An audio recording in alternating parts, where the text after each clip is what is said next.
네, 공무원 피격 사건이 발생한 지 12일째 접어든 가운데 북한의 김여정 제1부부장이 2달여 만에 공개석상의 모습을 드러냈습니다. 대남 업무를 총괄하는 김 부부장의 등장이 이번 공무원 피격 사건에 새로운 전환점이 될 수 있을지 주목됩니다. 네, 관련 내용 두 분의 전문가와 함께 짚어보겠습니다.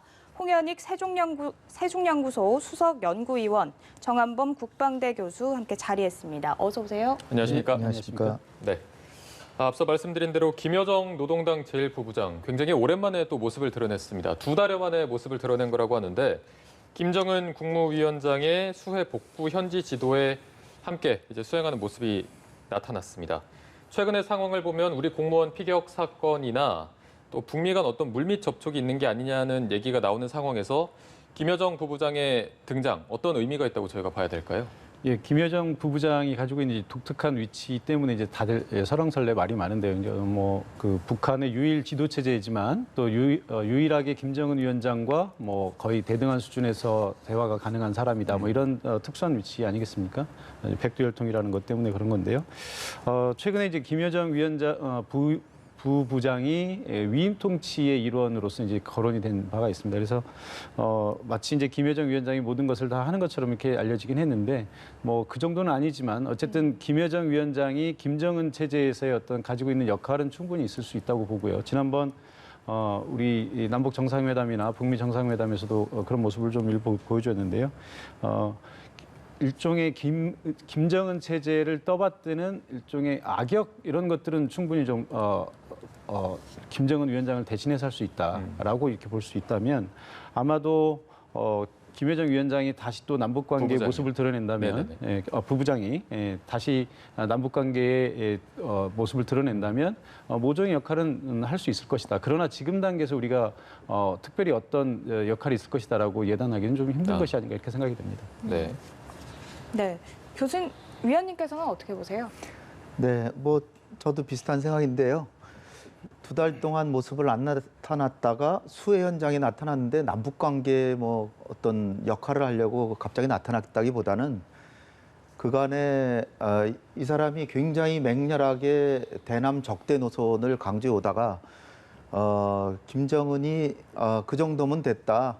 일단은 좀 지켜보자라는 그 결정을 한 다음에 2달 동안 뭐 자숙을 했는지 아니면 또 일설에는 한국의 모 보수적인 신문에서도 이 사람이 안 나타나는 거는 이 사람이 위임받은 게 대남 관계, 대미 관계이기 때문에 뭔가 북미 간에 큰 물밑 접촉을 하기 위해서 안 나타나는 게 아니냐 이런 기사까지 그 보수 언론에서 이게 나왔더라고요. 그리고 이제 7월 달에 김여정 부부장이 한 얘기 중에 제일 좀 주목되는 게,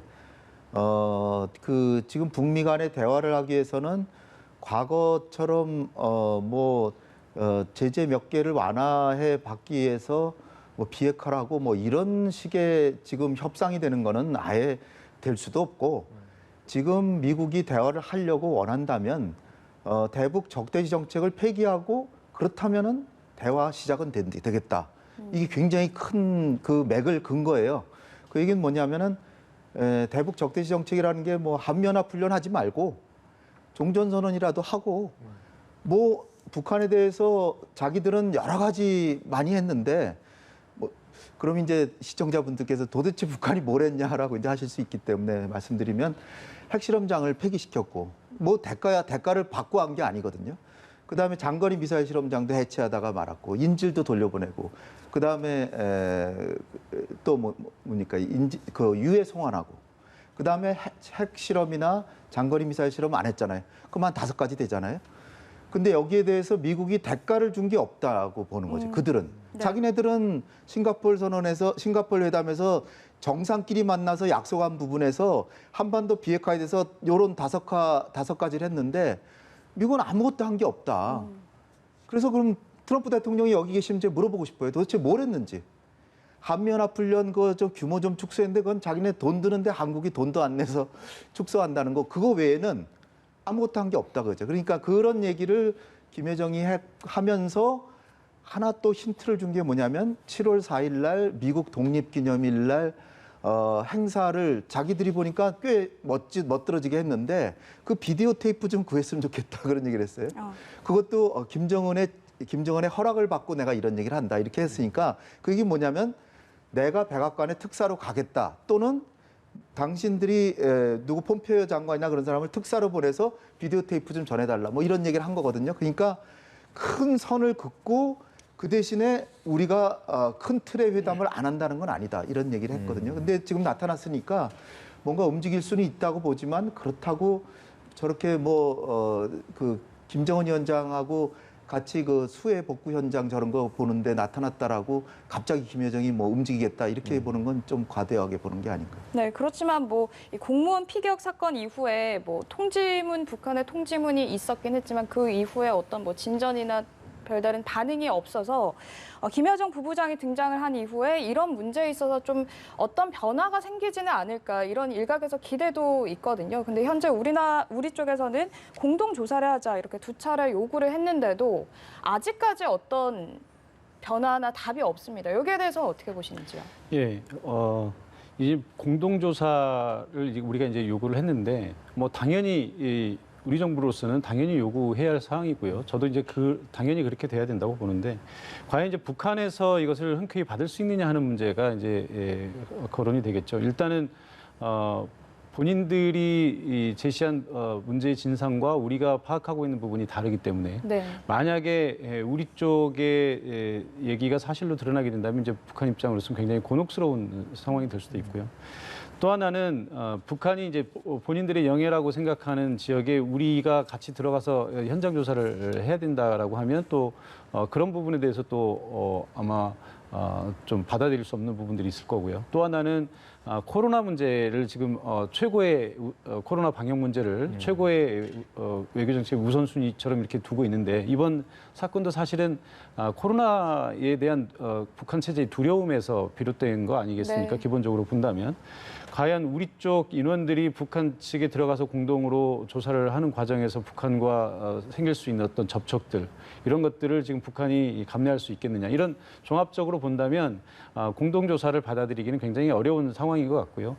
다만 이제 김정은 위원장이 아까도 이제 말씀드렸습니다만 김정은 위원장이 직접 할 수 있는 것과 또 그럴기에는 조금 어려운 부분들 이런 부분들을 김여정 부부장이 대신해 줄 수 있는 부분들 이런 것들은 조금 우리가 조금 더 생각을 해보면 창의적으로 뭐가 나올 수도 있지 않을까 이렇게 생각을 하고요.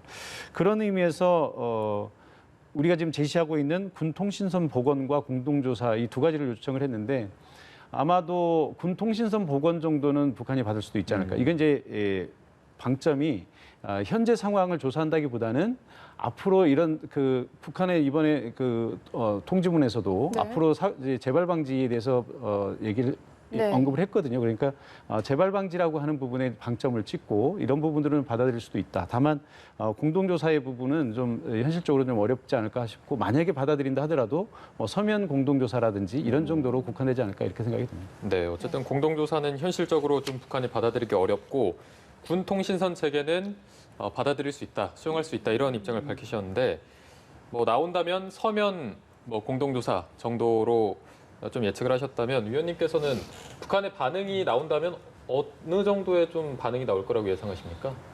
저는 북한이 이미 반응했다라고 보고요. 왜 그렇게 생각하냐? 우리 정부가 북한에 요청한 게 공동조사인데 우리가 공동조사라고 하면 생각하는 게 우리 조사단이 현장에 가서 즉 이 공무원이 사살당한 지점에 가서 현장을 살펴보고 북한의 접촉했던 사병들이나 병사들 면담도 하고 신문도 하고 그게 이제 우리 공동조사라고 생각하잖아요. 근데 우리 정부가 제안한 공동조사 자체가 그게 아닙니다. 지금 그거는 공동 현지조사고 그냥 공동조사인데 공동조사의 내용은 NLL을 기점으로 각각의 지역에서 조사를 더 진척을 해서 상황이 더 진척이 되면 그 내용을 또 그 조사하는 상황도 통신선을 연결해서 서로 협의해서 하고 소통하고 결과가 나오면 통보해달라. 이거를 공동조사로 간주하겠다라고 하는 거예요. 정보 공유 차원에서 하는 거예요. 그렇죠. 그러니까 우리가 지금 말씀드렸잖아요. 직접 가는 거 가는 거를 우리가 요청한 건 아니에요. 네.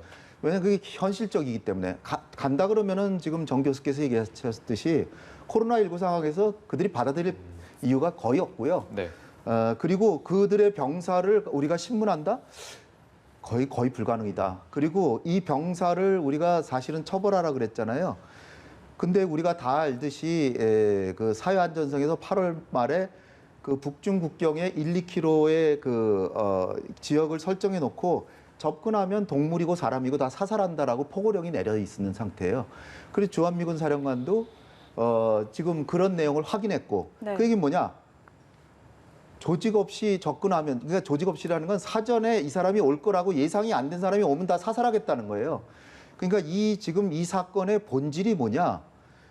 북한이 그 정도로 코로나19에 대한 엄청난 공포를 갖고 있고 한 사람이라도 들어오면 우리는 방역체제 깨진다라고 생각하고 있는 거고, 그런 상황에서 우리가 보기엔 비인륜적이지만 어떤 사람이라도 그 사전에 상의 없이 들어오면 사살하겠다라는 거였거든. 그리고 그 초병은 그런 원칙에 의해서 사살한 거예요. 물론 구체적인 내용은 우리 군의 발표를 저는 믿고 위에 상부에 그래도 물어봤다라고 저는 보지만 근본적으로 중요한 거는 이미 사살이 되는 사람이에요, 이 사람은. 왜냐하면 포고령이 사살하라고 돼 있는데. 그러니까 그렇다면 이 병사를 처벌하는 게 가능하겠냐? 저는 상부의 지시를 따른 병사를 어떻게 처벌해요? 그래서 제가 볼 때는 김정은이 저렇게 신속하게 사과를 한 것도 이거는 우리의 지시에 따른 것밖에 없구나, 그 초병들은. 따라서 이건 내가 해명해야 되겠다. 그래서 그러니까 절대로란 말은 안 썼지만, 발생해서는 안 될 일이 발생했고, 그리고 대한민국 국민들하고 문재인 대통령께 정말 대단히 미안하다. 이렇게 했잖아요. 네네. 그 얘기는 북한의 당국에서 우리의 국가적인 조치가 잘못됐다는 걸 사실 인정한 거라고 저는 보거든요. 네. 그리고 이제 제가 북한이 답변했다라고 하는 거는 나름대로 자기 수역에서 수색을 조직하고 시신이 발견되면 전해주려고 자기 나름의 방법을 찾고 있다라고 했잖아요. 그게 그렇게 자기들은 하고 있으니까 더 이상 요구하지 말라라고 저는 그런 간접적으로 답변한다라고 보고요. 지금 향후에 그렇게 해서 시신이 발견되면 우리한테 넘겨줄 테고, 근데 저는 발견할 가능성이 별로 없다. 왜냐하면은 저는 태웠을 것 같은데 태웠다면은 가라앉았고 찾기도 어려울 뿐 아니라 설사 찾아도 자기들의 잔혹상이 드러나니까 돌려주지는 않을 것이다. 그러니까 일부러라도 그러니까 찾는 척하면서 안 찾을 것이다. 그런데 우리가 가서 찾아야 되겠다라고 계속 강요해도 그들이 저는 응할 가능성 별로 없을 것이다. 그러면 위원님께서는 일단 상부의 지시에 따랐기 때문에 처벌을 할 수 없을 것이고, 네. 김 위원장이 또 사과를 했기 때문에 뭐 어떠한 그 이상의 뭐 사과나 행동이나 처벌은 없을 것이다라는 입장이신 건데, 네. 그렇죠? 네. 근데 유엔에서는 지금 이 사실이 명확히 규명이 돼야 된다라고 네. 유엔도 직접 나서서 그렇죠. 이야기를 하고 있거든요. 네, 유엔 인권 최고대표 사무소 여기서. 네. 그런데 이제 우리가 분명히 알아야 될 게 이 사건의 근원에는 크게 두 가지 우리가 평소에 잘 얘기를 안 하는 것들이 있는데, 하나는 뭐냐면 남북 간의 적대적인 냉전 구조라는 것이 큰 배경으로 자리 잡고 있고, 또 하나는 이 시점에 코로나19가 북한의 엄청난 공포로 지금 작동하고 있고 전국에 비상체제가 내렸는데, 이거는 이를테면 과거 사례를 보도 에볼라나 뭐 다른 그 전염병 사태 때도 김영남 최고인민회의 상임위원장, 국가 원수잖아요. 그 사람이 외국에 비동맹 뭐 정상회담 갔다 오면 일주일 정도를 아예 평양에 못 들어오게 차단을 시켜요. 그 정도로 북한의 그 방역에 대한 차단은 굉장한 건데, 이 7월 달에 그 탈북자 한 분이 다시 돌아갔잖아요. 그래서 김정은이 정치국회를 조직해가지고 엄청나게 처벌하고, 그거 하나 못 잡았냐, 그 처벌하고 전국에 방역체제를 내리고 개성시민 전체를 조사를 하고 그럴 정도니까 이 사람들의 그 코로나에 대한 공포, 이게 어마어마하다는 거하고, 남북 간의 이 그 냉전적 그 대립체제인데, 박근혜 정부 때 다 지금 여러 번 이제 방송에 나와서 국민 여러분들도 대부분 아실 텐데, 박근혜 정부 때 2013년에 우리 국민 한 사람이 북한으로 월북 하려고 하는 걸 초병이 제지하다가 계속 가니까 사살했거든요. 네. 만약 우리가 유엔에 제소한다거나 이 문제를 자꾸 국제사회에 공론화를 하면 북한은 틀림없이 그 문제를 공론화할 거고, 유엔에 물어보면 그것도 잘못됐다, 인권 탄압이다라고 할 거예요. 우리가 월북하는 사람 사살하는 건 당연시 하잖아요. 저도 당연시 하거든요. 그런데 이 근원에는 남북 간의 적대적인 감정이 있어서 그렇고 만약에 그 북미 관계에서 지금 이 핵 문제가 진전이 있고 남북 간의 호혜 협력이 되고 있으면 절대로 북한은 이 사람을 사살하지 못했을 겁니다. 대한민국 국민을 감히 사살해요? 잘못하다가 자기네 남북 경협이 다 날아가는데 네. 따라서 우리가 지금 생각해야 될 거는 이러한 적대적인 남북 간의 그 냉전적 체제 이거 자체가 크게 작동하고 있는데 이런 상황에서 어떻게 뭐 유엔에 제소해야 된다 이렇게 얘기를 하는 거는 이 상황을 냉전적 비용, 그 분담 비용을 오히려 더 키우는 결과를 나타나게 돼요. 네. 만약에 우리가 유엔에 제소하면 북한은 2013년에 우리 월북자 문제를 반드시 들고 나올 테고 그러면 한국 역시 그 국가보안법인지 그런 걸로 인해 가지고 그 자기가 원해서 월북하는 사람은 사살이나 하는 것도 남한 정부구나. 그럼 마찬가지잖아요. 우리도 인권을 이렇게 존중하지 않았는데 그 이유가 우리가 초병이 잘못해서가 아니라 냉전적인 적대감으로 사살하게 돼 있는 거예요. 근데 지금 북한에서는 코로나로 이건 냉전보다도 코로나 때문에 자기네들 코로나를 막기 위해서 사살한 거라고 좀 보고 태웠겠다고 좀 보기 때문에 이거는 초병의 문제가 아니라 지도부의 문제고 지도부가 나름대로 사과를 한 거다. 네. 전 그렇게 봅니다. 알겠습니다. 자, 이 사안과 관련해서 우리 측의 상황도 한번 살펴보도록 하겠습니다. 일부 언론 보도에는 북한군의 사살 명령을 우리 군이 감청을 하고도 대응하지 못했다 이런 보도가 있었고 여기에 대해서 청와대와 군 당국이 반박을 했습니다. 뭐 사격, 사살이란 용어가 아예 없었다 이렇게 반박을 했는데요. 또 법적 조치도 검토하겠다라고 밝혔습니다. 지금 우리 측의 대응 상황은 어떻게 보고 계십니까? 예, 아마 이게 이제 언론에 알려진 것과는 조금 차이가 있는 것 같은데요. 우리가 물론 이제 여러 가지 감시 장비를 이제 동원을 하고 있습니다. 근데 이런 정보 자산들이 사실은 노출되는 것이 사실 굉장히 좀 불편한 부분도 있고요. 그래서 이런 부분들을 우리 군 당국이나 정보 당국에서는 굉장히 조심스럽게 접근을 하고 있는 게 사실입니다. 여기 보면 이제 뭐 사살, 사격 이런 얘기가 나왔는데 저도 뭐 제가 들은 바에 의하면 사실 이런 용어들은 거기에 등장하지 않았고요. 이것을 추정할 수 있는 그런 내용들은 좀 있었던 걸로 좀 알고 있습니다. 그래서 우리가 마치 그 이제 감청을 하고 있다 그러니까 북한의 지도부들이 하고 있는 얘기들을 뭐 100% 처음부터 끝까지 쭉 다 이렇게 모든 것을 다 파악하고 듣고 있다 이렇게 오해하시는 분들이 계시는데 사실 우리가 어떤 상황을 맥락을 모르고 들으면 우리도 무슨 말인지 잘 모르잖아요. 그리고 눈으로 보고 있는 상황을 가지고 우리가 얘기하는 것과 눈으로 보이지 않는데 하는 대화만 들리는 걸 가지고 우리가 현 상황이 어떻게 되는지를 추측하는 것은 굉장히 좀 다르지 않겠습니까?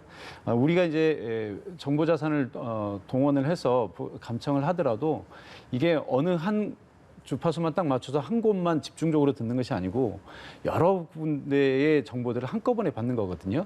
그러면 여기에는 이제 그쪽에서 대화를 할 때는 자기들은 눈앞에 보이는 거니까 우리가 듣기만 하는 사람들에게 친절하게 뭐 설명해주는 이런 말들은 없는 거죠. 그러니까 여러 가지 이 신호 장비들이나 음성 장비들을 통해서 얻은 이런 정보들을 취합해서 한꺼번에 짜맞추고 그리고 이것을 이제 짜맞추고 그 정보의 흐름을 만들어내는 이런 과정이 필요한 거죠. 그러니까 마치 우리가 감청을 했다고 그래서 듣는 그 즉시 모든 상황을 일거에 다 파악할 수 있는 것처럼 이렇게 오해를 한 것 같고요.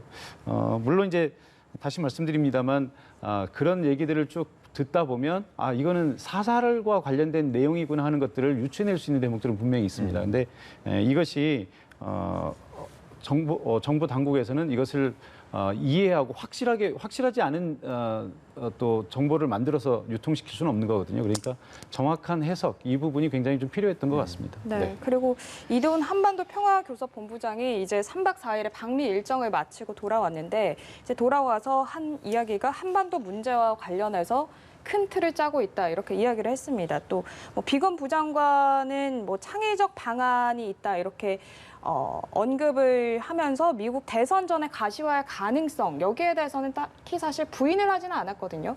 그럼 미국 대선 전에 이 북미 대화를 위한 뭐 모종의 조치가 이루어질지 여기에 대해서는 좀 어떻게 보시는지요?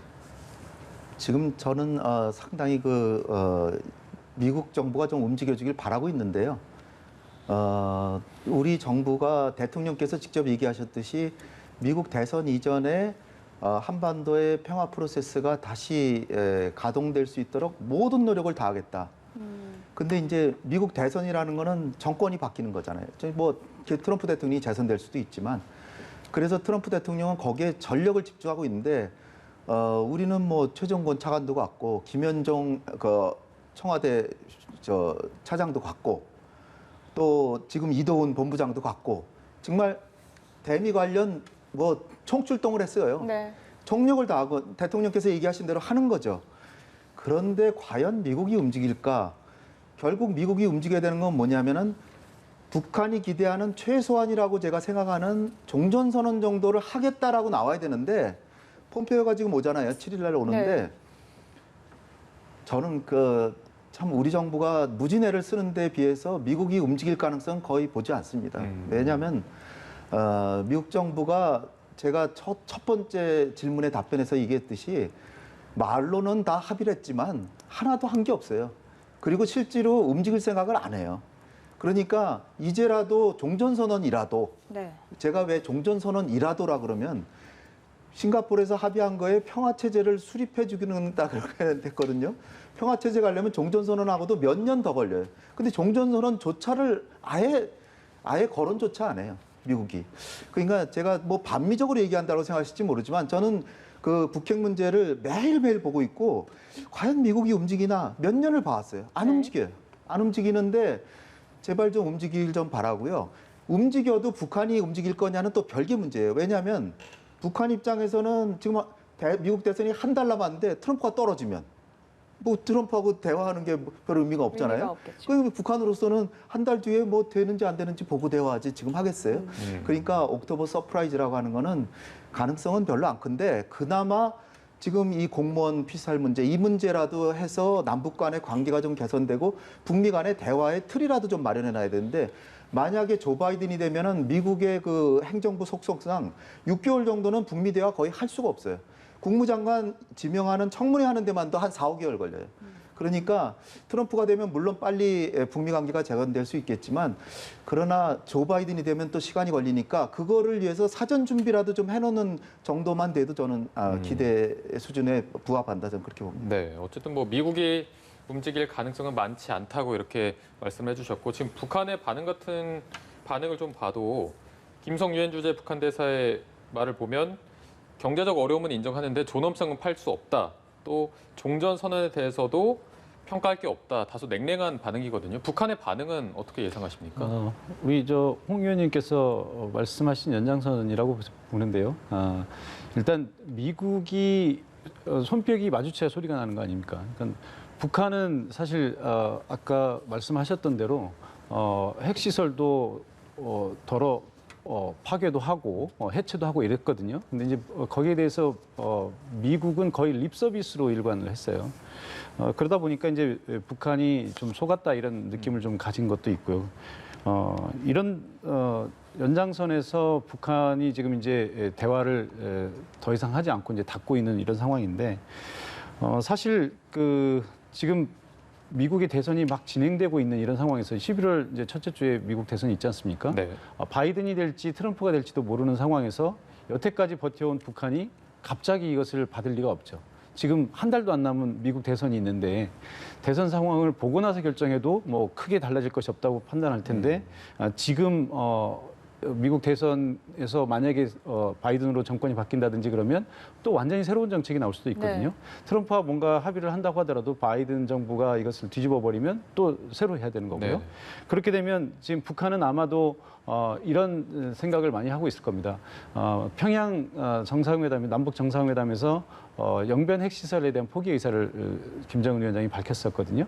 근데 사실 이게 어떤 효과가 있었냐면 우리 대통령으로서는 큰 진전을 이뤄낸 것인데 트럼프 입장에서 보면 이 영변이라고 하는 게 사실은 북한 핵시설에서 핵심이고 거의 모든 것이라고 할 수 있어요. 그러니까 영변을 내놓는 것은 정말 엄청난 것을 내놓은 것인데 트럼프 입장에서는 뭐냐면 이게 문재인 대통령의 업적이 돼버린 거예요. 트럼프 대통령의 업적이 아니라. 그러니까 트럼프 대통령은 영변 말고 뭔가 또 다른 걸 내놔라. 그래서 영변 플러스 알파를 얘기를 했던 거거든요. 이것이 이제 북한 입장에서 보면 아마 협상의 어떤 그 기술의 문제에 논란이 됐을 수도 있습니다. 그러니까 영변을 트럼프한테 줬으면 주고 뭔가 받을 수 있었을 텐데 문재인 대통령에게 줘버렸기 때문에 트럼프는 또 다른 걸 줘야 되는 이런 문제가 있었다고 봅니다. 그러니까 만약에 지금 트럼프와 김정은이 또 다시 트럼프 정부 내에 뭔가를 협상을 해서 트럼프에게 뭔가를 준다면 그래서 정권이 바뀌어서 바이든이 된다면 바이든은 뭔가 또 새로운 걸 원할 거거든요. 트럼프 정부 내에서 한 것은 이미 한 거고 뭐 이런 식으로 이제 생각이 될 수 있기 때문에 아마도 김정은 체제에서 현재 미국 대선 전에 뭔가 큰 진전이 나오기는 좀 힘들다 이렇게 생각합니다. 다만 우리 대통령이 얘기했던 그 종전선언에 대해서 평가할 게 없다라고 하는 것은 뭐 반드시 그 부분에 대해서 그 폄훼한다든지 뭐 문재인 대통령에 대한 어떤 나쁜 의견을 냈다기보다는 현 상황에서 종전선언에 대해서 미국이 특별한 의사표시를 한 것이 없는데 현 상황에서는 굳이 평가할 게 없는 것이 말 그대로 해석을 하는 것이 적절하지 않을까 이렇게 생각을 합니다. 네. 두 분 다 종전선언이라는 부분에 대해서는 뭐 그다지 긍정적인 입장은 아니신 것 같은데 일단 다음 주 토요일에 이제 10월 10일이잖아요. 북한에서는 북한 그 75주년 노동당 창건일이어서 지금 현재는 대규모 열병식을 준비 중인 그런 정황이 포착이 됐는데 여기서 뭐 어떤 신무기를 발표할 정황이라든지 아니면 또 도발 가능성이 있는지 여기에 따라서 앞으로 뭐 남북 관계나 북미 관계에 또 영향이 있을 것 같거든요. 여기에 대해서는 좀 어떻게 보세요? 종전선언은 미국이 적어도 그 정도는 해줘야 되는데 아직까지 안 해주는 거니까 해줘야 된다는 거니까 종전선언 자체는 긍정적인데 미국이 움직이지 않을 거다라고 이제 본다는 거고요. 네네. 지금 이제 또 다른 관심이 열흘 있으면 북한이 당창건 기념일인데 북한에서는 김일성, 김정일 생일 다음으로 중요한 행사. 그러니까. 네, 제일 중요한 행사죠. 그러니까 지금 추석은 어저께 하루 놀아요. 북한 주민들은 하루 휴일이고 우린 계속 지금 휴일이지만 네. 그럴 정도로 노동당 창건일은 매우 중요해서 뭔가 이제 정권에 자랑을 해야 되는데 그게 이제 정권의 지금 북한 상황이 너무나도 어렵기 때문에 사상 최대의 제재받고 있죠. 코로나로 북중 무역까지도 거의 한 60% 이상 줄어들었죠. 매우 경제적으로 어렵죠. 태풍 왔죠. 또 뭐 수해 났죠. 그러니까 죽을 지경이에요. 북한은 죽을 지경인데 뭔가 자기 정권이 잘했다는 걸 보여주기 위해서 마지막으로 할 수 있는 게 군 열병식이라도 하는 건데 그래서 아마 뭔가 신무기 같은 거를 이렇게 내놓을 가능성은 꽤 있다라고 보는데 그러나 그거를 뭐 실험을 하거나 뭐 핵실험을 하거나 무슨 장거리 미사일 쏘거나 이렇게 하는 거는 굉장히 북한한테도 위험한 게 지금 트럼프 대통령이 보니까 이번에 1차 대선 토론하고 나서 지지도가 오히려 바이든이 더 올라가고 트럼프는 더 떨어졌어요. 그러니까 트럼프가 지금 더 수세에 몰렸거든요. 이럴 때 울고 싶은 사람 뺨 때려주듯이 만약에 그 핵실험이나 뭐 장거리 미사일 발사하면 트럼프는 강력한 군사행동할 수도 있어요. 미국이 역대 제가 보면 미국 행정부의 그 수장들이 대통령들이 자기 인기가 좀 떨어지면은 군사행동을 해요. 근데 트럼프는 뭘 못하겠어요. 트럼프가 지금 중국 때리는 거 보면 정말 적절선을 넘어서 그냥 마구 그냥 뭐 하는데 자기가 재선될 수만 있다면 무슨 일이든지 할 수 있다는 걸 김정은도 생각하고 있을 겁니다. 그러니까 아마 큰 도발은 하고 싶어도 아마 안 할 것이다. 트럼프가 두려워서도 안 할 것이라고 보고요. 진짜로 한반도에 평화가 오려면 트럼프 대통령이 이 점을 생각해야 돼요. 미국은 항상 믿을 만한 존재고 북한은 못 믿을 존재고 인권 탄압하고 그런 건 맞죠. 정말 못된 정권인데 그런 정권이 핵을 내려놓게 하려면 미국이라도 믿을 수 있는 정부라는 걸 보여줘야 되는데 미국이 한 게 트럼프 대통령이 한 게 뭐예요? 오바마 대통령이 이란하고 핵 합의를 어렵게 해서 체결했는데 그냥 건시짝거리듯이 그냥 난 안 지킨다 그러면 안 했잖아요. 네. 그럼 김정은이 그걸 봤잖아요. 네. 미국이 트럼프하고 약속해 가도 내가 핵을 포기하는데 핵을 포기한 다음에 차기 대통령이 등장해서 나 그거 트럼프가 한 건 안 하겠다. 뭐 북한하고 대화 약속은 나 지킬 필요 없다. 이렇게 한다면 김정은이 바보가 아닌 이상 핵을 포기하겠냐고요. 그러니까 미국도 나도 북한한테 신뢰를 받지 못하고 있다는 걸 생각을 해야 되는데 우리 정부 외교관들도 너무 미국하고 이렇게 좋게만 지내려고만 하지 말고 미국이 진짜로 북한한테 신뢰를 받아야 핵을 내려놓을 거 아니냐.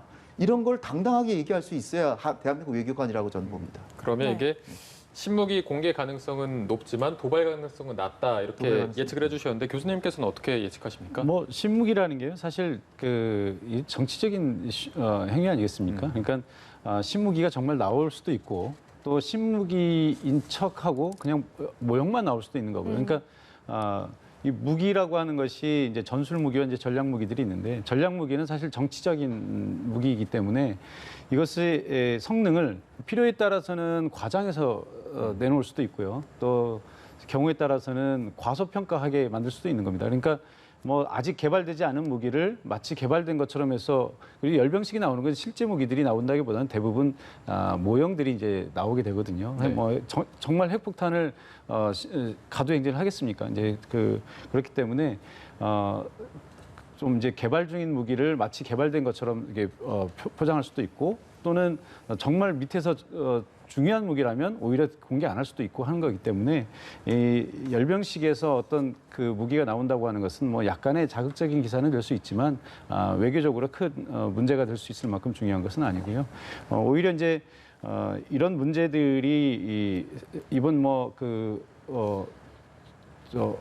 공무원 사살 사건도 비슷한 사건이겠습니다만 사실 남북 간에 이런 열병식이 됐든 뭐가 됐든지 간에 북한의 정치적인 행위나 이런 것들이 우리에게 정확하게 전달이 되고 그것이 제대로 해석이 될 수 있도록 하는 라인, 그러니까 정보 라인도 중요하지만 외교적인 라인도 또 필요하고요. 그래서 남북 관계가 파탄이 되면 안 되고 계속 유지가 돼야 된다. 그러니까 서로 오해가 일어나지 않을 수 있게 서로의 본의를 제대로 파악할 수 있는 그런 체제가 좀 만들어지면 이번 공무원 피살 사건 같은 경우도 사실 뭐 대통령께서 종전선언 얘기했습니다만 지금이 법적으로는 전쟁 상황이에요. 남과 북이. 종전선언이 이루어지고 만약에 평화 체제가 이루어졌다면 북한이 과연 이렇게 할 수 있었겠느냐는 거죠. 그래서 평화 체제 하에서 이런 문제들을 더 다뤘더라면 지금보다는 훨씬 나았을 것이다 이렇게 생각을 합니다. 그래서 이 열병식도 이렇게 뭐 하나의 정치적인 이벤트가 중요한 것이 아니라 남북 간의 관계 개선 이것이 더 중요한 문제다 이렇게 생각합니다. 네, 알겠습니다. 오늘 두 분 말씀은 여기까지 듣겠습니다. 지금까지 홍현익 세종연구소 수석연구위원, 정한범 국방대 교수 두 분과 얘기 나눠봤습니다. 고맙습니다. 고맙습니다.